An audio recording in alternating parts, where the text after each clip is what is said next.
This is the third part of the Hollow Moon 2. If you have not yet heard the first two parts, I suggest you go and listen before you listen to this one.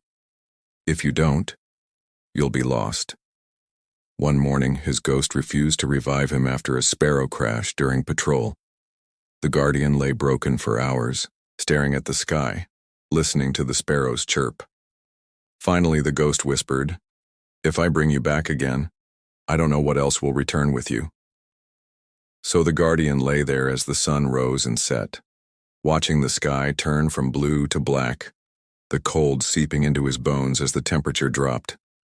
He felt the presence return, drawn to him like a moth to a flame. It was getting stronger now, twisting and turning inside of him, reaching out to consume him. And then he heard it, chanting, faint at first, but then growing louder, the sound of 1,000 voices calling to him, beckoning him closer. Closer.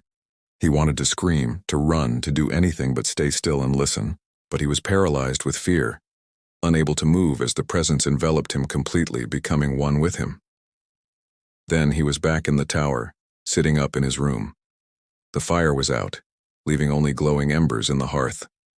A chill wind blew through the room, extinguishing the candles one by one until he was left in total darkness.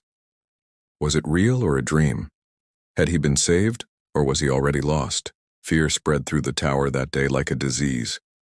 Whispers of cursed guardian slipped through the hangars, tainting the air. Some claimed to see hive runes glowing faintly on his armor when the lights dimmed. Others swore they heard chanting when he passed. Zavala called him in one last time. His face was grim, his voice grave. "You will not return to the tower until this presence is resolved." He dismissed him with a wave of his hand, and the guardian was banished.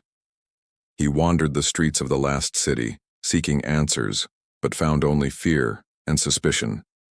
The people he had sworn to protect now avoided him, their faces pale, their eyes wide with terror. Even the traveler, normally a beacon of hope and healing, seemed distant, its light dimmed as if in sorrow. The guardian was alone, haunted by the whispers, the shadows, and the chanting, knowing that the darkness within him was growing, threatening to consume him whole. And as the night fell, he heard the faint strains of music, the drums beating, the horns calling, and he knew he wasn't alone. Something else was stirring in the darkness, drawn to him, waiting for him to break. For the curse of the Hollow Moon was spreading, and the guardian was at its center.